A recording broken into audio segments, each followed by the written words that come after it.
بسم الله الرحمن الرحيم. باب إقبال المحيز وإدباره.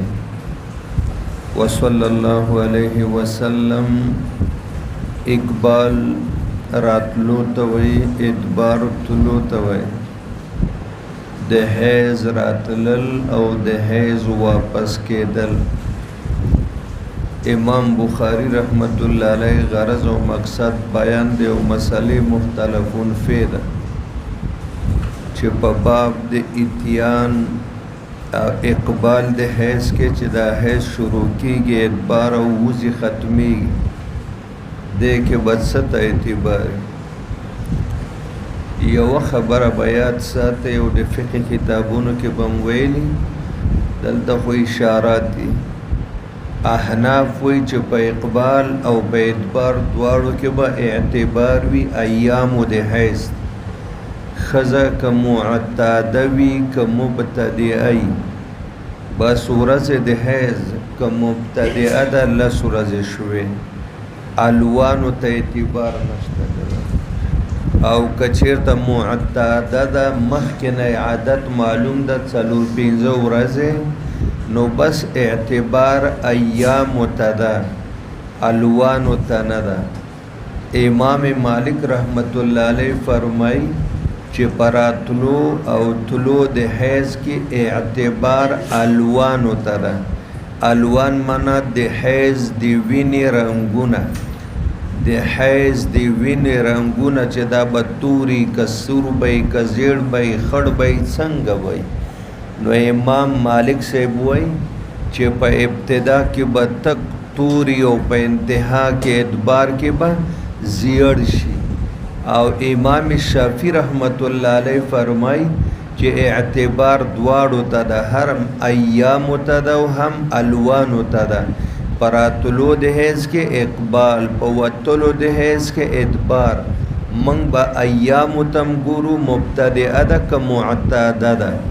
ورځې معلومې دي چې په دې ورځو کې الوان د رنګ هغه وایي تور سور زیړ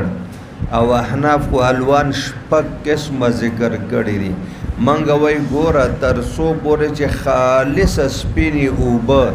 حایزې لیدلې نه وي ورځې د حیض لا شروع دي. که وینه شنه ده که سره ده که توره ده که زیړه ده که خاکي رنګه ده که هر رنګ ده نو دې ته اعتبار ده.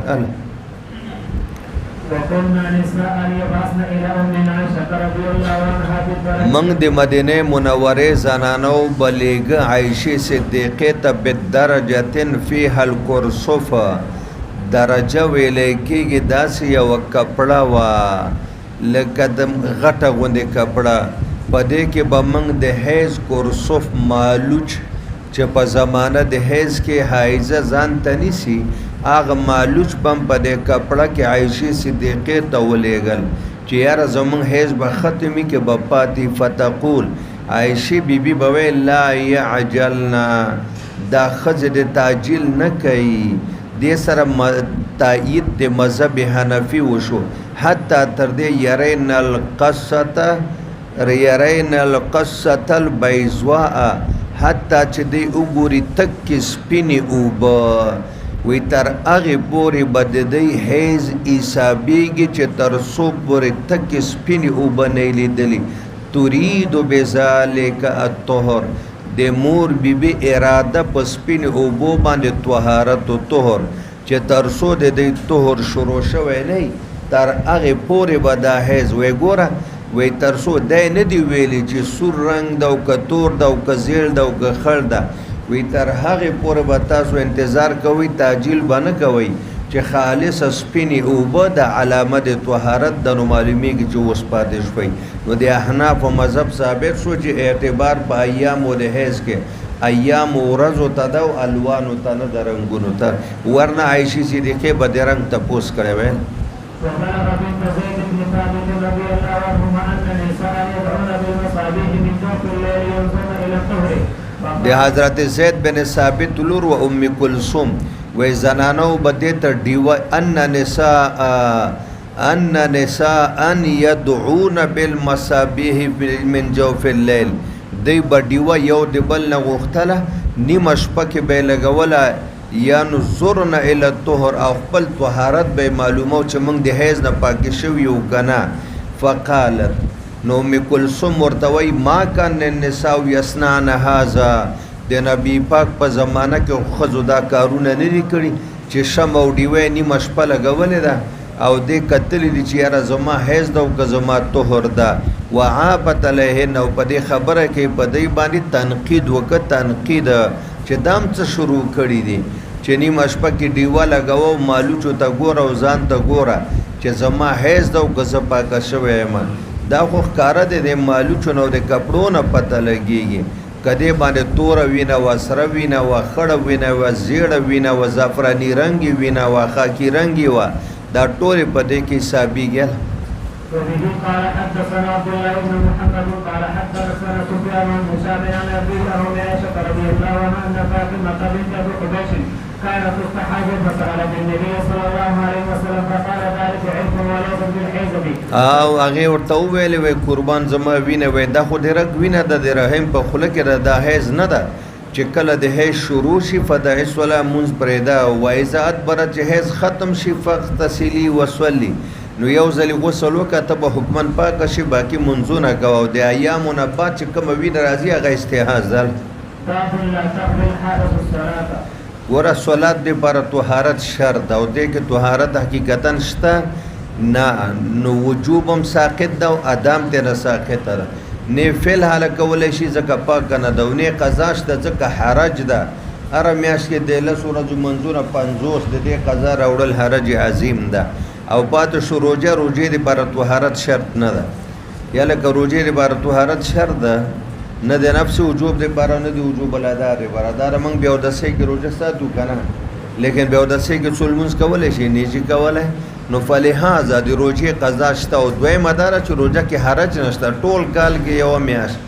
په یوه میاشت کې چلو 10 ورځې د حیض شي نو 10 ورځو قضا په 360 ورځو کې څه ده وقال جابر بن عبد الله وابو سعيد رضي الله عنهما عن النبي صلى الله عليه وسلم تدعو الصلاه دا ګوره تدعو الصلاه المنځ به پرېږدي نو ناقد ورسره وایي ما ته خو نه ښکاري چې مطلق معنا دا ده چې ادا او قضا دواړه ساقط دي ادا دپاره طهارت شرط او طهارت شته نه او قضا دپاره نفس وجوب او نفس وجوب هم دی نه ساقط ده وبه قال حدثنا موسى بن اسماعيل قال حدثنا حمام قال حدثنا قتادة قال حدثني معاذ عن امرأة قالت لعائشة رضي الله عنها تبدي احدانا صلاتها اذا طهرت فقالت حرورية انت قد كنا نحيد مع النبي په کوفه کې یو ځای و د هغه ځای نامه وه حروره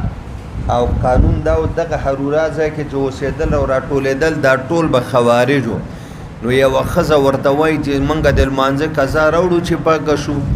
د حیض نه نو مور ورته ویلې احروریتون انتې ولې ترې خوارجو نه یعنی کوفه کې چې به کوم ځای کې خوارج اوسېږي او د هغې د عقیده ده چې قضا به راوړي ولې تم د خوارجو نه بیا ورته وایي قد کنا نحیز موږ باندې به حیض راته په زمانه د مصطفی کې فلا یامرنا به موږ ته رسول الله مبارک امر د قضا نه ده کړی او قالت فلا نفعله یا ورته دا وویل چې موږ د لمانځه قضا راوړې نه ده او چې څوک وایي چې حایضه پاکه شي قضا به راوړي دا د خوارجو رایه ده امام بخاری رحمت الله علیه فرمایي که حایضه ښځه د حیض په کپړو کې وي نو د دې خاوند که د دې سره په یو کمپل او بستره او توشک باندې څملي او معانقه مزاجعه ورته کوي بالکل جایز ده ځکه چې بدن د حایضې پاک د صرف مجامعت نه علاوه وړاندې موږ ویلي وو چې معانقه مباشره مزاجعه مواکله مشاربه هر څه جایز دی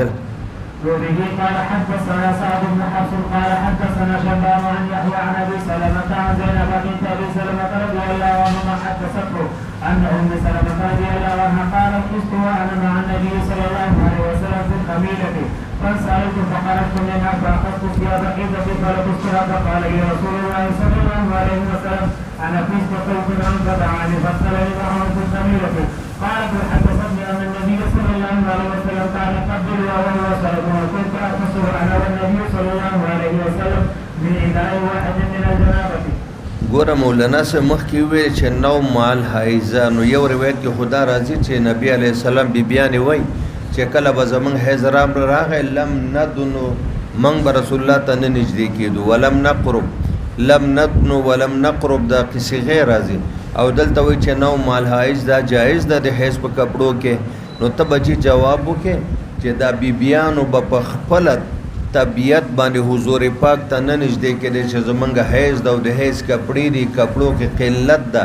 او چې کله به رسول الله مبارک ورته ویل چې تاسو ځان نه لنګ تاو کوئ او راځئ ما سره دلته یو ځای نو فلهذا که یو ځای شوي دي نوم مع النبي کړی په امر د نبي کړی او چې به کوم ځای کې راځي چې موږ به نه نږدې کېدو په خپل اختیار باندې تر څو به چې راته حکم نه وکړی باب من اتخذ ثياب الحيض سوى ثياب الطهر من اتخذ ثياب الحيض سوى الطهر خجي غرض د امام بخاری رحمت الله علیه دا ده چې د رد کوي پاغه چا باندې چې یو روایت کې راځي چې ازواج مطهرات ویل چې موږ رسول الله مبارک ته نه نږدې کېدو زموږ د حیض کپړې او فلهذا هغه وخت غریبي او فقیری و یو جوړه کپړې به هغه به د حیض لپاره استعمالي طهر لپاره او کده سه زمانہ وی چې لږ غونډې د خلکو وسی او طاقت د حیض لپاره ځان له کپړې اخلي او د طهارت ځان له کپړې وي او په زمانہ د حیض کې د حیض کپړې دی او سره د چې د طهارت والا کپړې اومشتا د دې باوجود هم که خاون سره یو ځای کېږي او په یو کټ بستر کې ورته آرام او راحت کې دا جایز ده وبه قال حدثنا معاذ بن فضالة قال حدثنا هشام عن يحيى عن ابي سلمة عن زينب بنت ابي سلمة بل یو بل خبره یو ردی وکاغه ردی دا کړی ده چې ګوره نبی علیه الصلاۃ والسلام وای کا هغه زمانہ کې د صحابیاتو یو جوړه کپړه به نو چا ویلی دي چې یاره دا دویمه جوړول دا په اسراف کې راځي نو امام بخاری باندې تخذ ثياب الحیض کې په خلکو باندې رد وکړ چې هغوی دا وایي چې دویمه جوړول به اسراف کې راځي وای نه اسراف کې نه که یو سړی یو زنانه یو جوړی د دې لپاره چې د غم خادي وي یو جوړوي د کور د مهنت لپاره وي یو جوړه د حیض لپاره چې دا به صرف د حیض په زمانه کې استعمالو نو دا په اسراف کې مګوري نه راځي عن ام سلمة رضي الله عنها قالت بين انا مع النبي صلى الله عليه وسلم مضطجعة في خميلة الحش فانصرف خمیله کمبل کې زه د نبی پاک سره ومه اچانک زما حیض شروع شو ځکه د حیض چې په حیض راځي نو اعلان خو ورته نه کوي چې تا باندې حیض را روان و اچانک شروع شي د اکثره زنانه غریبانان اوس د مجبورۍ نه د انتظامات د پیمپر او وغیره کې له کوره مړي ژوندي ته وتی دکان د ډاکټر د اچانک لاره کې حیض شروع شي نو هغه بیا څه کوي نو مخکې نه احتیاطي تدابیر کوي وای زما حیض اچانک فنسلل دو زپ پټه په مزه د کمبل نو وته مفاخستو ثياب حیزتی لاړه مده حیض کپړې می واچولې نو فقالم ګور یو جوړه کپړې د طهارت دی یو د حیض دی ما ته وی انوفسته ما ورته قربان او حیض می شروع شو فدعانی ما ته راشه بیرته فاستجعت معه فی الخمیله بیرته په کمبل کې زه حضور پاک سره سملاستم د جمی موسم ور باب شهود الحائض العيدين ودعوة المسلمين غرض او مقصد د امام بخاری رحمت الله علیه دار د باب کې امام بخاری وایي چې حایضه خزه اخترونو ته او یو عام اجتماع د مسلمانانو ته راتلل شي د دې لپاره چې په اجتماعي دعا کې اجتماعي خیر او برکت او سعادت کې د برخه او حصہ والی شریک شي نو غرض د امام بخاری رحمت الله علیه دار چې د اجتماعي دعا لپاره اجتماعي مجلس د مسلمانانو ته د حصول تبرک او ثواب په نیت باندې چې هغه کې عیدین وړو کې غټ اختر راځي چې د مسلمانانو غټه اجتماعي نو کدی راځي او د قرنګ عیدګاه اگر کده مسجد حکم نالي عیدګاه اگر کده جمعه حکم نالي هغه بهري او که عیدګاه کې شاته کینی یا د عیدګاه نه یو سایت تکینی د دې لپاره اجازه شته او خبره ده ويعتزلن المصلى چې عیدګاه نه دی یو سیټ تلاړي شي اگر که بعض علما ویلي کې عیدګاه کې ویم څه مسله نشته ځکه چې کوم عیدګاه د شهر بهري د کلی نه بهري سیټ د اخترون المنظوره پکې کېږي هغه د جمعه حکم نالي وزه یو سیټ تبکینی د حضور پاک په زمانہ کې چون کې احتمال د فتنو کم اهل خیر ډیرو اهل خیر غالبو اهل فتن مغلوب او مغلوب معدوم لکه بالکل چنئی نو فلهذا هغه زمانہ کې زنانه وړو کې غټ اختر اجتماعي دعا دی پر حصول سعادت دی پر تلل شي او په دې زمانہ کې امام طحاوی مولانا عبدالحی لکنوی د علماء کرام وای چې دې زمانہ کې شر او اهل شر زیات دي فتنه او اهل فتنه زیات دي او ټول د اوباشه طبقه د پلارو باندې ولاړی نو زنانه بن حاضریږي او نه بدایي. وبه قال حدثنا محمد بن سلام قال اخبرنا عبد الوهاب عن ايوب عن حمزه قال كنا نمنع وافقنا ان يخرج بالعيدين فقدم به امراه فنزلت قصر بني خلف فحدثت عن اختها وكان زوج اختها غزا مع النبي صلى الله عليه وسلم عن حفصه قالت حفصه بيوي كنا نمنع عواتقنا من بمن کول عواتق ان یخرجن فی العیدین چې د زمن سره اخترونو کې وزي عیدګات. عواتق چاته وای؟ بعض علماء کرامو عاتقه وای تازه پیغله شوی جنۍ، تازه پیغله شوی چې اول حیض راغلی یا اول احتلام شوی، مثلا یی عمر 15 کال کې داخل شوی دیتا عاتقه وای. دا یو تفسیر شو. دویم تفسیر دا دا مراهقه قریبت البلوغ چې بلوغ ته قریب وي. دریم دا دا عاتقه هغه جنۍ ته وای چې هغه نوې واده شوي د واده ناوې وای موږ به دا پیغلې تازه پیغلې شوې مراهقې ناویانې منې کولې چې دی زموږ سره وځي. نو فقدمت امرأتون بیا یوه زنانه راغلله فنزلت قصر بني خلفن التا کورو د بنو خلف قبیله والا التا ناستوا او د دعا په نیت راغلی و. د حدیث بیان کړی د خپل خور نه وکانه زوج اختها او د دې خزي او خې د خزي د خور خاون او د خزي او خې شو. غزا مع النبي 12 غزوه دا زنانه چې دی بنو خلف په کور کې ناستره وی زما او خی زما د خور خاون په 12 غزواتو کې د نبی پاک سره شریکو. وکانت اختی معه فی 6 او په 6 غزواتو کې می خورم ورسره و زکه صحابیات بتلله. قالت زما خور ویل فکنا نداول کلمه من کو جنگ نکو من بد زخمیانو مرهم پټی کوله ونقوم على المرضى او چې کوم به بیماران شو تبه وغیره د هغې خدمت ته به ولاړ او به روټۍ به ورته برابروله. فسألت اختي النبي زما همدغه مجاهد خور د مجاهد او خي خزا رسول الله مبارک نه تپوس کوي اعلی احدانا باسن آیا چیرته شته ده په یوه زنانه زمونږ باندې څه حرج او تکلیف اذا لم یکن لها جلباب چې د هغې جلباب نه جلباب هغه لوی پړونه لوی لوپټه چې سر نه تر خپو پکې زنانه پټي او د برقې په ځای. تاسو ته مثال ګوره زمونږ استاسو د دې پښتونخوا بعضې پښتاني سیمې دي او هغه ثوابۍ ټوپۍ هغه سپینې لوپټې دي تور او سره ټکي پکې وي. دا یو تاریخي پس منظرم لري. نو هغه علاقه کې د برقې په ځای دا استعمالیږي د سر نه لاندې تر کټې ګوتې ټول بدن پکې تاوي پټي دې ته جلباب وایي. وایي که چېرته د یوې چا ښځې کره جلباب نه او دا لاړه نشي عیدګاه ته او اجتماعي دعا د مسلمانانو ته نو دې کې څه ګناه شته ده؟ رسول الله مبارک ورته وفرمیل لتلبسها صاحبتها من جلبابها وادي غندي دغه زنانه ته چې خپل جلباب برقه پړونه نه لري صاحبتها د دې گاونډي د دې دوسته من جلبابها خپل پړونه او برقه ولتشهد الخير او د خیر موقع ته د حاضر شي. دا کال کې یو ورځ دوه راځي اجتماعي دعا ده او دې کې د قبولیت امیدونه ډېري د خیر موقع ته د حاضر شي. خیر ده که خپل پړونه برقه نشته بل د دې دوه مطلب دي. صاحبتها معنا گاونډی صاحبتها معنا دوستا لکه څنګه چې موږ تاسو نارینا په خپلو کې یو بل سره دوستانه وي ضرورت وخت کې موټر ته نه الو موټر سایکل ته نه الو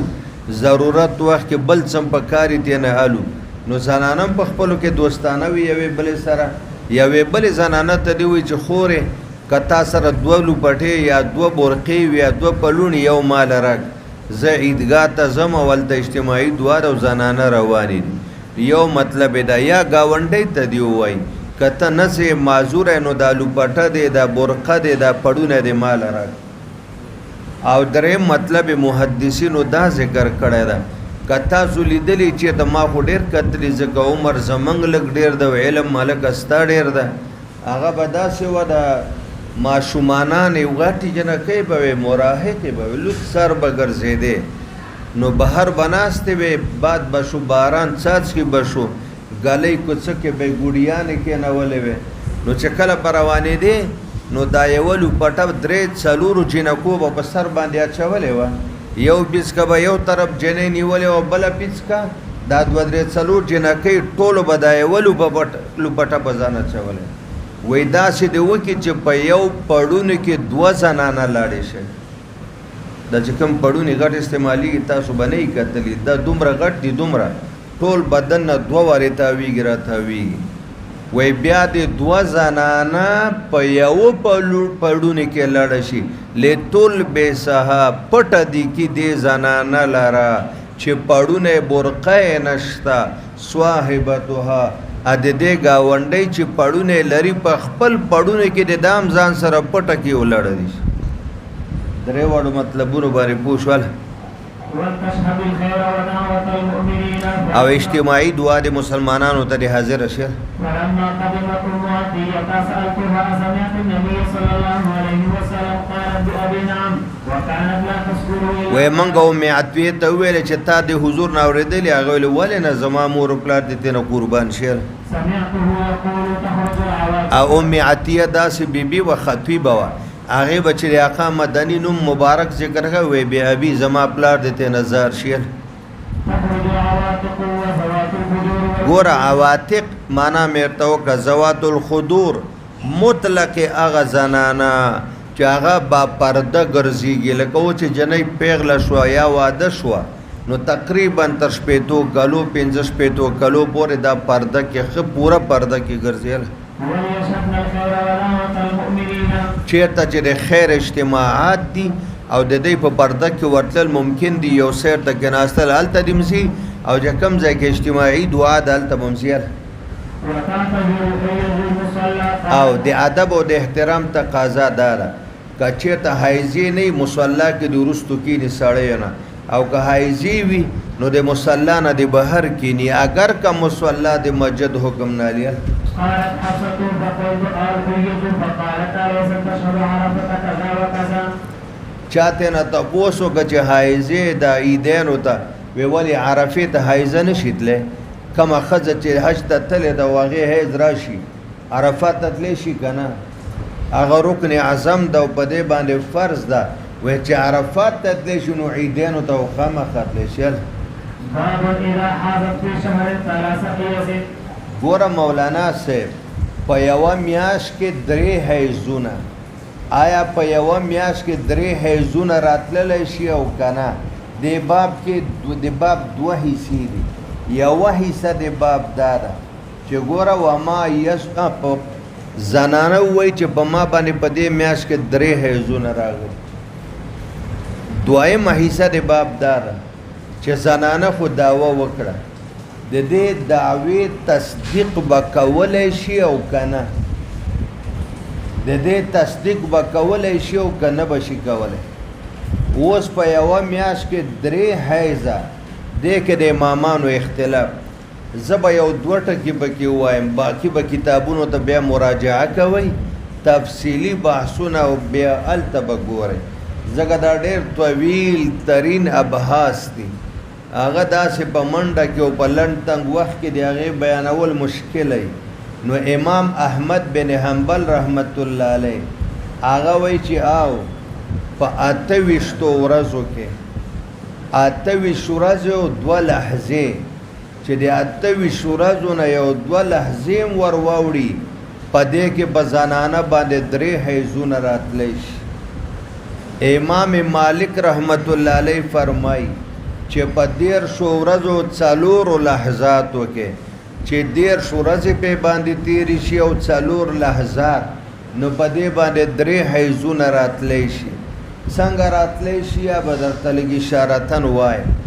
او صدرم امام شافعی رحمت الله علیه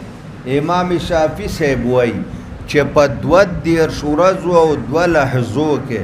چې 12 ورځې پوره تیری شي او 2 لحظې د پاسه نو بس 3 حیضونه راځي. او امام ابو حنیفه رحمت الله علیه فرمایي چې په 15 ورځو کې 2 حیض راځي. او صاحبین د امام ابو حنیفه رحمت الله علیه وایي چې 9 او 10 ورځې تیری شي یو کم 40 ورځې او په دې کې بیا دغه راځي 3 حیضه. که یو زنانه مطلقه ده خاوند طلاق ورکړه لږ وروستو نه بیرته شروع شه شاته لاړ شه. صاحبین وایي په یو کم 40 ورځو کې دعوه وکړه چې ما باندې 3 حیضه تیر عدت سره 3 قروء نو یو کم 40 ورځو کې وکړه دعوه. صاحبین وایي د دې تصدیق وکړي. د تصدیق مسله ځان له دغه به بیله وایي. ما وایي چې باب کې 2 حصې میاشت کې 3 حیضه دویم د زنانه تصدیق او عدم تصدیق. او بیا ما درته امام صاحب وایي چې 15 ورځې تیرې شوې او مطلقه وایي چې زه خو ذوات القروء نه یم او زما 3 حیضونه تیر شول وی تصدیق به کوي. او امام شافعی صاحب وایي چې 12 ورځې پورا د 13 ورځې یو لحظه 2 یو ساعت 2 تیر شو بس د دې تصدیق کیږي عدت پورا شوی. او امام مالک صاحب وایي چې 13 ورځې او 4 لحظې تیرې شوي دي موږ به 4 لحظې 4 غنټې والو د اسانۍ دپاره عوام الناس ته وی بس د دې ښځې تصدیق کی. دا 13 شو. او امام احمد صاحب وایي چې 28 ورځې او 2 لحظې او وایي چې زما خاوند ما ته طلاق را کړی او د طلاق نه دی خوا زما 28 ورځې او 2 غنټې تیرې دي زما په دې کې ما باندې 3 حیضونه راغلي نو چې 3 حیضونه را باندې راغلي دي لہذا زما عدت تیر. تصدیق به کوو نه به کوو اوس به مسله بیان شي. را به شو بیرته واپس. احمد صاحب ولی وایي چې 28 ورځې او 2 لحظې. احمد صاحب وایي اقل موده د حیض 1 ورځ او اکثره موده 15 ورځې. 1 ورځ او اکثره موده 15 نو زه 1 ورځ حیض راغی او 10 ورځې دا پاکه بیا حیض راغی بیا پاکه شوه بیا حیض راغی وی 28 ورځو کې به دې 3 حیض راتلی شي امکان شته. امام شافعي صاحب هم دا وایي چې اقله موده 1 ورځ ده او اکثره 15 ده او د دې ښځې حیض به 1 ورځ راغلی 2 به راغلی فلهذا په 28 ورځو کې به دې 3 حیض راتلی شي. امام مالک رحمت الله علیه ګوره چې څنګه د میاشتې آغاز وشو د دې حیض شروع اوله دویمه درېیمه چې 15مې ته ورسېده بیا 1 ورځ حیض راغی یا 2 ورځې راغی یا 3 ورځې راغی که نه د دې مذهب 1 ورځ د اقله موده چې 15 تېرې شوې منځ کې طهر ورپسې بیا حیض راغی. ګوره اول کې هم راغی 1 ورځ 15 ورځې تېرې شوې د ده د مذهب مطابق بیا 1 ورځ راغی یا 2 بیا چې 15 ورځې ختمېدې درېیم حیض راغی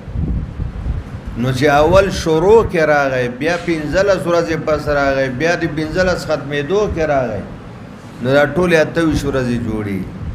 او 2 لحظې چې واوړېدې دا د تیقن دپاره لکه مونږ وایي چې یاره عدت د متوفی عنها زوجها 4 میاشتې 10 ورځې دا 10 ورځې ولې علما وایي هلته چې کوم احتیاط دپاره 10 ورځې وایي دلته 2 لحظې 4 لحظې او 3 لحظې د دغه احتیاط دپاره وایي. او د قرن ګورئ جی امام مالک صاحب وایي چې اقله موده خو د سره نه ده معلومه د حیض چې یوه ورځ ده دوه ده درې ده د دې معلومات نشته او زیاته نه زیاته موده یې 10 ورځې ده چې 10 ورځې ده بس چې څنګه یې طلاق کړه په همدې ورځ نه حیض شروع شو اقله موده نه ده معلومه یوه ورځ و دوه ورځې بیا پاکه و 10 ورځې طهر بیا 2 ورځې راغی بیا چې 10 ورځې شروع شوې ورپسې بیا 2 ورځې راغی هغه د په میاشت کې 3 حیضه ورباندې راتلی شي نو دوی چې دا جوړوي دا 10 ورځې او 28 ورځې او دومره ورځې هغې هلته د حیض موده اقله یا خو د سره وایي نه چې معلومه ده وایي دا معلومه نه لکه مالک صاحب یا احمد و شافعي صاحب غوندې وایي یوه ورځ او پاتې شو دلته زمونږه احناف منغو چون کې اقل 3 ورځې وایي اکثره 10 ورځې وایي اقل 3 ورځې اکثره 10 ورځې نو ګوره جی صاحبینو دا خبره کړې ده چې 3 ورځې د حیض 3 اول کې 3 منځ کې او 3 اخره کې او یوه میاشت د 10 ورځې 3 طهر شي یو کم 40 ورځې شوې نو په دا یو کم 40 ورځو کې کدا دعوه کوي چې زما ټول عدت تیر شو بس دې خبره دی ومنلی شي اوس مولانا صاحب د دې خبره منلو نه منلو کې علما وایي چې منل کېږي به او تاسو هدایو کې ویلي وو دا شامی وغیره کې زمونږ فتاوو کې چې یو ته وایي امور مختصه بالنساء په امور مختصه بالنساء کې د ښځو قول ته اعتبار اوس حیض په ښځو راځي په سړو نه راځي سړی د قاضي ته او مفتی ته څه پته ده چې د دې حیض کله شروع شوی معتاده ده مبتدعه ده ممیزه ده متحیره ده متخلله دواړه څه شی دا خو به د ښځو په وینا باندې خبرېږي چې جي زه مبتدعه یم زما حیض دومره و زه معتاده یم زما دومره ده حیض امر مختص بالنساء ده او په امور مختص بالنساء کې د ښځو قول معتبر ځکه خو دلته وایي وما یصدق النساء فی الحیض دویمه خبره دا ده که د ښځې خېټه کې بچی 5 میاشتو 6 میاشتو پورې چې ښځه صحتمندي پته هم نه لګي چې د دې خېټه کې بچی شته که نشته چې کله بیا پته لګېږي نو هغه هم په 8 او 9 میاشت باندې لګېږي چې لږه یې دا خېټه راوځي هغه هم چې هوښیارې زنانه دي په داسې طریقه ګرځي لوپټه اچوي په ځان چې څوک ډېر دقیق نظر ورته ونه ګوري سړی بیا هم پته نشي لګوی ښځې یو بله باندې پوهېږي اوس په مسله د علوق کې چې ښځه ونه وایي چې زما حمل اخیستی ده ځکه زما حیض د 8مه میاشت ده چې بند زه امیدواره یم موږ سړو ته د امید پته لګېږي اوس د حمل په مسله کې د دوی خبره معتبره ځکه حمل مختص بالنساء د حیض مسله کې د دوی قول معتبر د مختص بالنساء د استحاض مسله کې د عمدی قول معتبر د مختص بالنساء او دقه رنګ ته وهلی د نفاس په مسله کې چې زما بچی نه پس 15 ورځې بیماري وه او بس اوس را باندې وینه نه راځي قاضي مفتي به ورته چې زه بس غسل وکړه ته پاکه لمونځ دې کوه دا هغه امور دي چې دې ته امور مختص بالنساء وایي او په دې کې د ښځو قول معتبر ده تا ته به وایي چې علي صاحب او قاضي شریح چې د علي صاحب وخت کې قاضي او تابعي ده دې ته به چې زنانه راغلې چې زمونږ خاوندانو موږ ته طلاق را کړی ده لہذا په یوه میاشت کې زما عدت تیر شوی ده نو علي صاحب او قاضي شریح به حیران هم شول او تصدیق به یې حیران به هم شول او تصدیق به چې یوه میاشت کې څنګه حیض تېرېږي خو هغه دا ده چې په اوله ورځ کې 1 ورځ راغی بیا پاکه وه منځ کې بیا راغی او وروستو بیا راغی د میاشتې په آخره کې میاشت پوره شو 3 حیضونه راغی حیران به هم شول خو صاحبین وایي چې تصدیق به یې کېږي د یو کم 40 ورځو په اندازه کې د دې نه په کم ورځو کې نشي کېدلی لہذا غوره مذهب د صاحبینو ده وما يصدق النساء في الحيض والحمل فيما ينزل من الحيض لقول الله تعالى ولا يحل لهن ان يكتمن ما خلق الله ښځو ته جایز نه چې دوی پټ کړي هغه چې الله د دوی په رحم کې پیدا کړی معنا بچی اوس ګوره مولانا صاحب یو خاوند ښځې ته طلاق ورکړو د دې خېټه کې 2 میاشتو بچی د حمل د خاوند ته پته نشته بل چاته نشته دی وایي نه زما حمل نشته زه 3 میاشتې عدت تېروم بس او که بچی ته کینی خو بیا په پوره یو کال ناستېږي نو قرآن وایي دا ورته حلال نه دي چې دا خېټه کې بچی پټ کېله ويذكر عن علي رضي الله عنه شريح إن جاءت ببينة من بطالب أهلها من بني وبابينهم أنها حاضت ثلاثا في شهر صدقت وقالها طول. ګوره صدقت د هغې تصدیق قاضي شریح هم کړی او علي صاحب هم کړی ما هم درته وویلې حیران به هم شو خو د دې باوجود به یې تصدیق وکړه ځکه حیض امر مختص بالنساء ده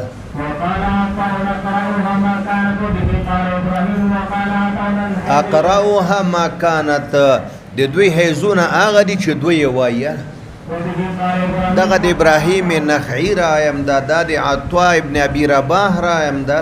الحيض يوم إلى 15 وقال وقدر النبي قال سألت ابن سيرين عن المرأة قال تم بعد قائها ب5 أيام قال لي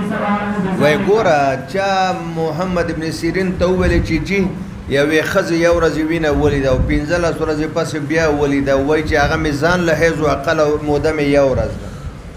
او 15 ورځې پسې راغی دا ځان له حیض ده وایي د دې خبرې نو حضرت محمد ابن سیرین ورته څه وایي وایي النساء اعلم بذلک دا امور مختص بالنساء دي ښځې په دې باندې پوهېږي نو چې کوم ملکونو کې حنبلي مذهب ده نو حنبلي مذهب مطابق هلته هغې وایي چې بس دغه یو ورځ چېرته مالکي ده هغې مالکي مذهب باندې فتوا چېرته حنفي ده نو هغه زموږ او تاسو به یو کم 40 ورځ ول وبه قال حدثنا احمد بن ابي رجاء قال اخبرنا موسى متى قال سمعت هشام بن عروه قال اخبرني ابي عمرو بن شبر رضي الله عنها ان فاطمه بنت ابي حبيش سالت النبي صلى الله عليه وسلم فقال اني التحمت فاطر ابدا الصلاه فقال ان ذلك عرق ولكن دع الصلاه قدر ايام التي كنت تقيمين فيها ثم اغتسل وصلى. ګوره دلته رسول الله مبارک دا د فاطمه روایت اوس هم تیر شو دې باب کې بیا ولې راوړه حضور تعین ونه چې تا باندې څو ورځې حیض راغلی ده تا باندې نو احمد بن حنبل او مالک شافعي صاحب وایي ګوره دې نه معلومه شوه چې د چا بالکل اقله موده د حیض معلوم هم نه ده او څوک وایي چې یوه ورځ مې ځکه دا ورته وایي چې صاحب زما حیض ورځې تېرې شي بیا ما باندې ډېره زیاته بیماري روانوي خو نبي پاک ویل چې دا رګ د رحم په خوله کې دا استحاض د هغې کې مونځ او داس کوه غسل وکړه وایي نبي پاک ته نه تپوس نه ده کړی چې څو ورځې د حیض تېر شو وایي معلومه دا شوه چې قول د ښځو معتبر ده دا باب کې چې څومره تعلیقات راغله اوس وګوره جي تعلیق د علي صاحب راغی تعلیق د ابراهیم راغی تعلیق د قاضي شریح راغی تعلیق د عطا بن ابي رباح راغی تعلیق د محمد ابن سیرین راغی تعلیق د ټولو دا ټول تعلیقات په دې دلالت کوي چې حیض کې تعین نشته دا قول د ښځې معتبر ده لکن فيما يمكن چې امکان قدري وي د امکان دپاره څلورو مذهبونو څلور صورتونه جوړ کړ باب السفرة والقدرة في غير أيام الحيض د حیض ورځې نه وي او د ښځې نه اوبه روانې شوې زیړې دي یو والقدره خاکي رنګ د خاورې په شان رنګ ده دا موږ او تاسو وړو کتابونو کې د امام صاحب په نظر الوان د رنګ شپږ دي هغې کې دا زیړ هم داخل ده خاکي رنګ بعض ښځو نه د خاورو په شان دا د خاورې رنګ نه ده دغسې وینه ترې نه روانوي دا ولې چې دا تاسو کتابونه نه دي کتلي د طبابت چې کمې زنانه سبزي ډېره خوري سبزي شنه لکه پالک ساګ پشتری غندلو ساګ دا نور د دې د حیض وینه اکثر شنه دال هر قسم دال چې خوري د هغې وینه خاکي رنګي وي او چې کورخې خوري هغې وینه زیړی او چې غوښې بیا پسې سری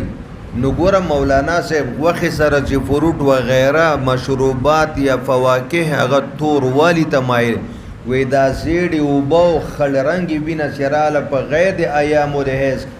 آیا دې ته به حیض وایو که نه به وایو غرض د امام د دلته دا دوه حدیثونو منځ کې تعارض ختمول یا تطبیق راوستل دي یو د عایشې بیبي ده عایشه بیبي وایي مدینه منوره کې به زنانه و چې حیض ختمېده نو د حیض کپړې به په یو دغه کې تاوې کړې وې ګوره دا کرسف دا درجه داسې یو شی و پیړه کپړه به وه یا داسې به وه لکه د ماچسو د ډبي په شان یو شی به و دې کې به یې دا مالوچ کېښود او مور بیبي ته به یې ولېږل نو هغې به ورته وویلې چې پرېږده دا کیسې خو چې کله خالصه سپینې اوبه وګورې نو د مور بیبي روایت نه معلومیږي چې دا زیړې اوبه او خاکي رنګ دا په حیض کې دي ځکه دا خالصه سپینې نه دي که نه نو دا به په حیض کې حسابېږي او دویم روایت د ام عطویې د ام عطویې روایت کې راځي چې یاره ګوره دا سره او تکه توری نو د دواړو روایتینو تطبیق درته وکړه چې په زمانه د ایامو د حیض کې هر رنګ راغله بغیر د سپینو اوبو نه دا به حیض او که په ایامو د حیض کې نه وه او سره او تورم نه وه نو بیا به حیض کې نه حسابېږي وایي وبه قال حدثنا قتيبة بن سعيد قال حدثنا اسماعيل عن ايوب عن محمد عن ام عطية رضي الله عنها قالت كنا لا نعد الكبرى ګوره دې کې وایي چې موږ به خاکي رنګې د خاورو په شان وینه یا زیړه دا به موږ په حیض کې نه حسابوله او مور بیبي د روایت نه معلومیږي چې حسابېږي حتی یرین القصة البیضاء نو د دواړو منځ کې تطبیق وکړه ایامو ته به ګورو که ایام د حیضو حساب بشي لون نه ده معتبر که ایام د حیض نه نه به حسابېږي باب عرق الاستحاضة غرض د امام بخاري رحمت الله علیه دا د هغه رګ چې د مستحاضې د رحم په خوله کې د هغه وشو کېږي غرض د امام دا چې حیض او استحاض بظاهره په یوه لاره باندې راوځي د حیض وینم په یوه لاره راځي د استحاض وینم په یوه لاره راځي نو دې نه معلومیږي چې یاره دې کې بیا فرق نشته نو چې د حیض وینه او د استحاض په یوه لاره راځي بیا عجیبه خبره ده حیض کې مونځ مه کوه استحاض کې کوه حیض کې جما بنده رو استحاض کې روا ده نو موږ مخکې د دې منځ کې شپږ یا پنځه فرقونه شوي لاره یوه ده خو د حیض وینه د رحم د من نه وه دا د رحم خوله کې راوړو اما د حیض وینه چې په کومه لاره راځي د دې لارې په دروازه کې رګ و شیطان لته ورکړې وه یا شیطان وسوسه رکضة من رکضات شیطان او دویمه خبره ده د مولانا صاحب چې حیض کې عقل اکثره موده معلومه ده او د استحاض کې معلومه نه ده او تا ونه ویلې چې حیض علامه د صحت ده او استحاض علامه د مرض ده داسې نور فرقونه منم چې لاره یوه ده خو شپږ بنیادي فرقونه دي په اعتبار د حکم سره په اعتبار د مودې سره په اعتبار د علامې سره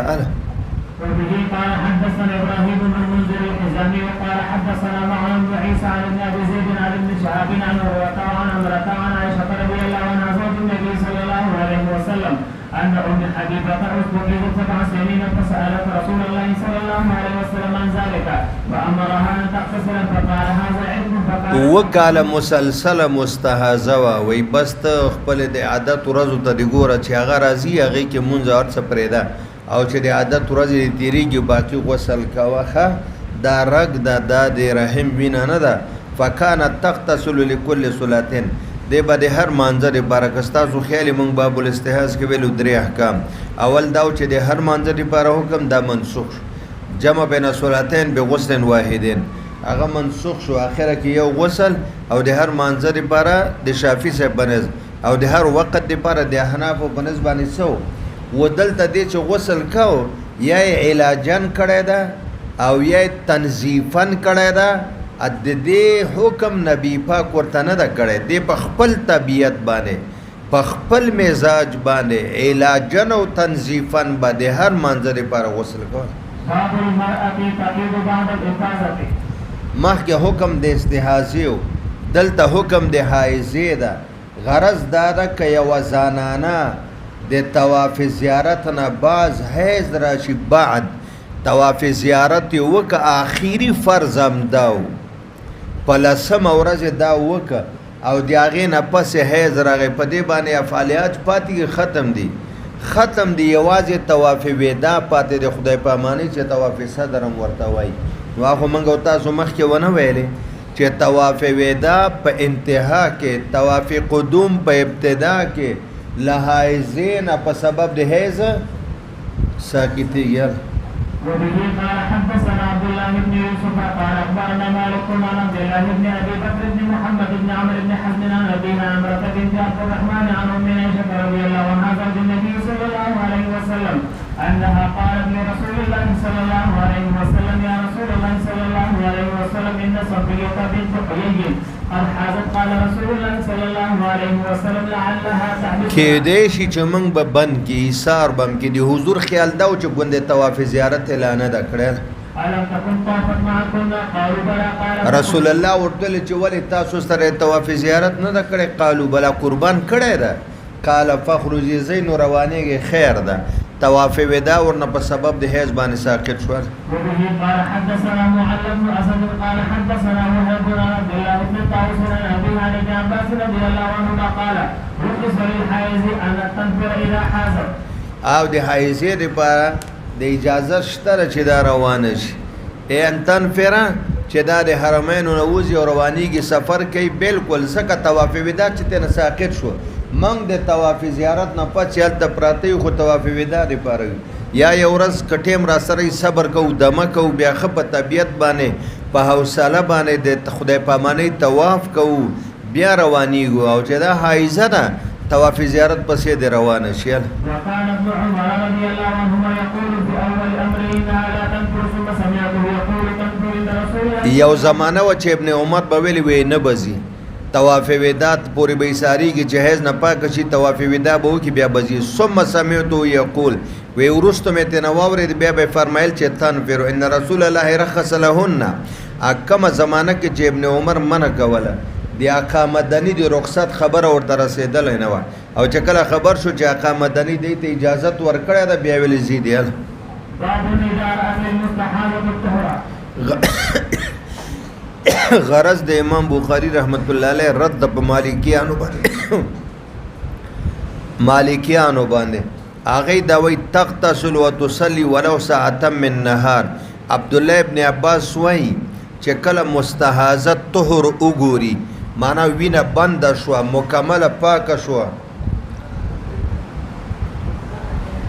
وای دا د غسل وکي منځ دیو کې اگر ک یو غنټه دی ورځي وي وياتيها زوجها او چې فرض منځ کولای شي خاون مجامعت مر سره کولای شي اذا صلت الصلاه ولی اذا صلت چې کله منځ کا صلات اعظم الکل منځ ډیر شه دا کده مجامعت ډیر غټ شي وای چې یوې غنټې د پاره طهر ولید نو فلهذا دا به غسل وکي او دا بل منځ وکي او المنځ لوی عمل د ایمان نه پس نو چې المنځ کولای شي جما په طریقه اوله رد په مالکیانو باندې وکاغه وینا نه المنځ کولای شي او نه ورته خاون جما کولای شي. قال ابن عباس رضي الله عنهما تغتسل وتصلي ولو ساعة من نهار ويأتيها زوجها إذا صلت الصلاة أعظم اذا صلت ولی الصلاة اعظم زکل من ډیر لوی د په اعتبار د حقیقت سره د صحبت نه چې المنز کولای شي نو صحبت خامه. وبه قال حدثنا احمد بن يونس قال حدثنا زهير قال حدثنا هشام بن عروة عن عروة بن عائشة رضي الله عنها قالت كان النبي صلى الله عليه وسلم إذا أقبلت الحيض فدعي صلاة وإذا أدبرت فاغسلي نبی علیہ السلام و اذا اقبلت الحیض چې کله ستاسو هي شروعات وشي منځ پرې ده اقبال راشي شروع شي منځ پرې ده وایزات برت او چې کله هیڅ لال شي نو فغسلی عنک الدم نو غسل وکاو دا فغسلی عنک الدم کې هغه باریک اشاره ده عورت فرج داخل په مالوچو ممسکو باندې چې د مسکو خوشبو په چولې ابد ځان لري کې او بیا بل منځونه شروع کړي. باب الصلاة على النفساء وسنتها. ترجمه الباب کې دوه خبره امام بخاری بیانوي المنس کول په نفساء باندې او طریقه د المانځ په زنانه باندې چې زنانه باندې به جنازه څنګه کوي سر ته به ودرېږي سینې ته به مخامخ ودرېږي که کناټو ته به ودرېږي. نو ترجمه الباب کې دوه خبرې بیانوي. بعض علما وایي چې نفاسه په نفاس کې لمونځ نه کوي نو که په نفاس کې ښځه مړه شوه جنازه ور باندې نشته. امام بخاری به په هغوی باندې رد وکي وای که نفاس کې زنانه مړه شي په دې جنازه نه ده پکار دی وی نه وای جنازه ور باندې پکار ده د حیض او د نفاس دواړو حکم یو ده چې وینه بند نشي او روانه ده همدغه شانته او بیا دا مړی شي مرګ سره وینه بندي رواني بند شي ګل دا خو حیات د چې وینې جریان کو چې ژوند لاړه وینه بنده چې وینه بنده شو دا حکمن پاکه په حایزه باندې بم جنازه کې او په نفاسه بم جنازه کې لہذا لکه څنګه چې د نفاس والا زنانه مرګ نه پس وینه بندېږي او بیا چې مړي ته مونږ غسل ورکو که نه ورکو و دا د غسل هم ورکه پاکه شوه که نه لکه د معمول مطابق چې په ژوند کې د نفاس وینه بنده شي او غسل وکړي دا پاکوي که نه او بیا مړه شي جنازه پې کېږي که نه خو چې مړه شوه وینه ودرېده زنانه ورته غسل ورکه پاکه شوه لہذا جنازه به ورباندې کوي او دویم حایزه ده اوس حایزه که په ژوند کې د معمول مطابق د عادت او د شریعت په ورځو وینه بنده شوه او غسل یې وکړه او مړه شوه نو دې باندې جنازه کوي نو چې مړه شوه په حیض کې وینه بنده شوه چې زنانه غسل ورکه دا پاکه شوه نو په دې باندې به هم جنازه کوي او زمونږ او ستاسو مذهب دار که نارینه وي که زنانه د میت سینې ته به امام مخامخ ودرېږي چېرته ځي باقي امامان درې واړه به راوالو هغوی وی که سړی وي سر ته به ودرېږي او که زنانه وي کناټو طرف ته به ودرېږي او هغوی د ابوذر رضی الله عنه یو روایت استدلال کې پیش کړی وی په یو موقع مدینه منوره کې یوه جنازه د سړي وکړه او سر هغه ته ودرېده سر ته او د ښځې کړې د کناټو ته بیا ته چا تپوس وکړ چې حضور داسې جنازې کړې وې وی یو امام صاحب وایي چې نر وي که ښځه سینې ته به ودرېږي لیکن کومې جنازې چې نبي پاک کړې وې هغه ډېرې زیاتې درانې وې اوس امام سینې ته ولاړو چې کوم خی طرف ته کسان د صف ولاړ یا اخري هغې ته داسې محسوس کېده چې حضور پاک ګوندې د میت رأس ته مخامخ ولاړ او چې کوم چپ طرف ته صف و اخري هغوی ته داسې محسوس کېده چې ګوند د نبي پاک بلکل دا د نارینه سینې ته مخامخ ولاړ او چې د زنانه جنازه وه نو هغه ورته داسې محسوس کېده چې ګوند رسول الله مبارک د زنانه کناټو ته مخامخ ولاړ او بعضو یو توجیه ضعیفه ده هم کړې ده چې هغه جنازه منعوشه نه وه دا نن سبا چې د زنانه په د مړي باندې او لاش باندې د پاسه ډولۍ د ډولۍ چې دی باندې د چا نظر ونه لګي وایي هغه زنانه په د لاش باندې د پاسه بل څه نه و بس همغه کفن کې و نو رسول الله مبارک د سینې نه لږ ښکته د کناټو طرف ته مخامخ ودرېده چې هسې کیفه متفقه نظر شاته په عین المانځه د جنازې کې د چا دلته ونه لګي منګه وایي دا سینه وسط ده سینه کې دننه زړه ده زړه کې دننه د ایمان مرکز ده مرکز الایمان ته به مخامخ ودرېږي که دا نارینه ای که دا زنانه جنازه منعوشه ای که غیر منعوشه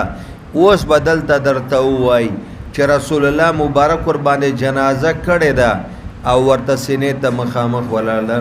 وبه قال حدثنا احمد بن ابي شريح قال حدثنا شبابة قال حدثنا شعبة عن حسين المعلم عن عبد الله بن بريدة عن سمرة بن جندب رضي الله عنهما ان امرأة ماتت في بطن فصلى عليها النبي صلى الله عليه وسلم فقال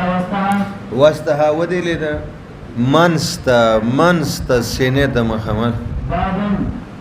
دام د مخکې باب د متمماتو نه ده لکه څنګه نفاس کې زنانه مړه شي جنازه شته ها قضا که په حیض کې مړه شي عام ور باندې جنازه شته وبه قال حدثنا الحسن بن مدرك قال حدثنا يحيى بن حماد قال اخبرنا ابو عوانة من كتابه قال اخبرنا سليمان الشيباني من کتابي د رجسٹر د کاپۍ نه دا روایت کړی د حافظې نه ده کړی عن عبد الله بن شداد قال سمعت خال بن ميمونة رضي الله عنها زوج النبي صلى الله عليه وسلم انها كانت تكون حائضا لا تصلي وهي مفترشة بحذاء مسجد رسول الله صلى الله عليه وسلم وهو يصلي على حمته اذا سجد اصابع وهي مفترشتون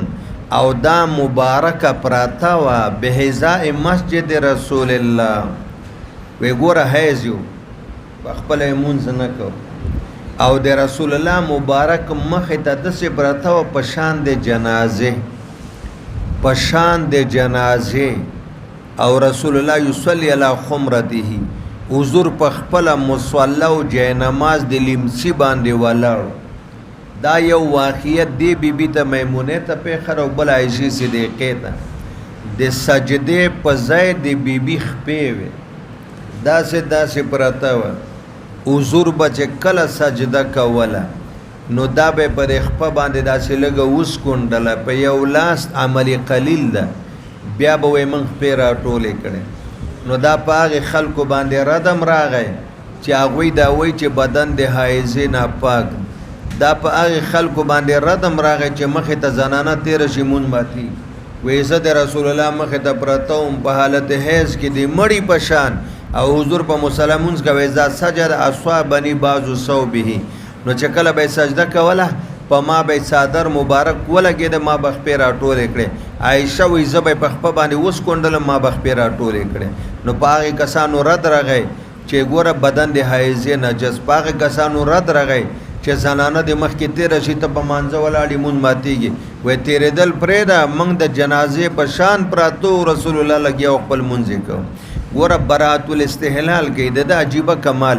کله چې یو کتاب ختمیږي او بل شروع کېږي نو آخره کې داسې یو ټکی راوړي چې هغه دلالت په اختتام باندې کوي حایزه مړه شي مرګ سره ژوند ختم شو نفاسه مړه شي نفاس سره ګوره ژوند ختم شو نو د کتاب ختمېدلو ته اشاره وشوه چې دا مخکې کوم کتاب الحیض نو دا ختم شو